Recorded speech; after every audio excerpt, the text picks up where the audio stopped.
stand up because it's only one of the little chairs. My name is Peter Underwood. I'm the Green Party candidate to be Mayor of Croydon. As some of you will know, I campaigned against there being a mayoral system because I don't think all the power should be in one person's hands.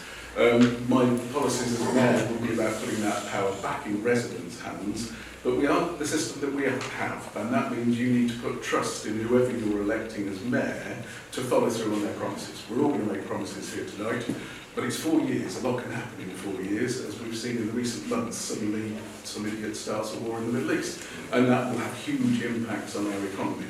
We can't predict what's going to happen in the next 4 years, but so the question is, who do you trust to actually do the right thing in whatever terms? So I'll start off today with a bit of my background, as some of the others have done. I was similarly not born in Croydon. I was brought up in the Midlands. I became homeless when I was 17, so I was fortunately not sleeping on the streets for long, but during that time worked to actually get a place at Oxford University, which was a bit of a contrast, going from working with being some of the poorest people in the country with some of the children of some of the richest people in the country. Realising at that point that you have to actually take everybody as an individual and not making blanket judgments about anybody for any reason, that you have to look at the potential of every person and the characters of every person. I studied economics. Given this is a business thing, I'll talk about some of my business background. I studied economics at A level in my first year at university. I went on to do philosophy and psychology, but I also have a master's degree in business administration. When I left university, I came to London and got a job in the civil service, actually working just down the road at Concord House. I spent a few years working there in the benefits agency and also in the job centre that was on Dingwall Road. Neither of them there anymore. It's not my fault.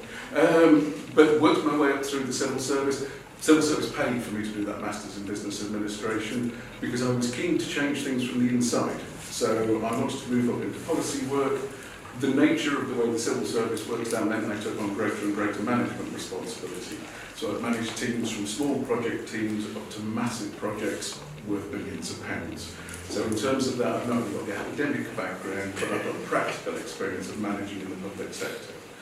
And all of that management experience, both in terms of managing the finance, managing the people, managing the processes, all of which you need to be able to understand to actually get Croydon Council working again, because I think in all degree, it's not working as an organisation. There are still things being discovered now where payment systems aren't talking to each other, problems with deals that are being done behind closed doors that don't actually work out the best thing for Croydon.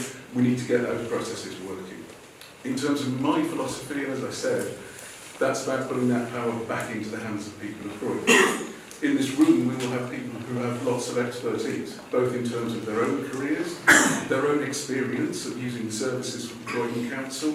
We need to get the staff involved, the officers at the council who have the experience of delivering those services and bring in outside experts. Like we did with the Croydon Climate Crisis Commission, some of you may have been members of that. That happened a few years ago, was bringing together residents, experts, academics, business people to come up with a plan for actually how we, in that sense, tackling climate change within Croydon. Sadly, that report has been ignored mostly since then.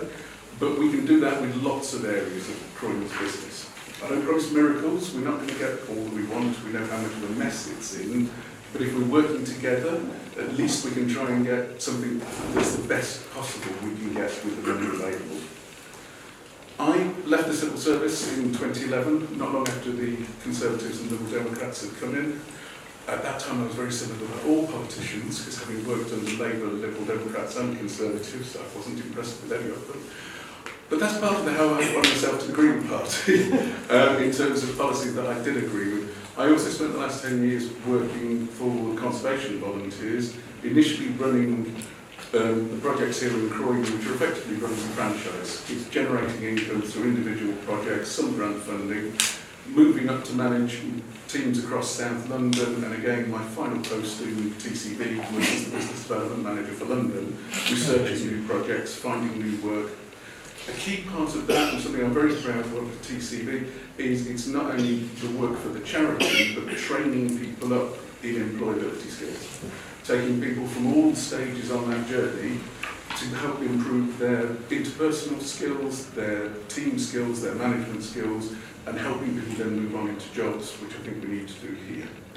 I'll wind it up now. All of that tells you a bit about me. As I said, we'll talk about policies, and I'm very happy to answer questions on that. But I believe that's what qualifies me to be the best person to be Mayor of Croydon, and someone you can trust to actually put the effort in terms of Croydon for the next 4 years. Thank you. Thank you, Peter.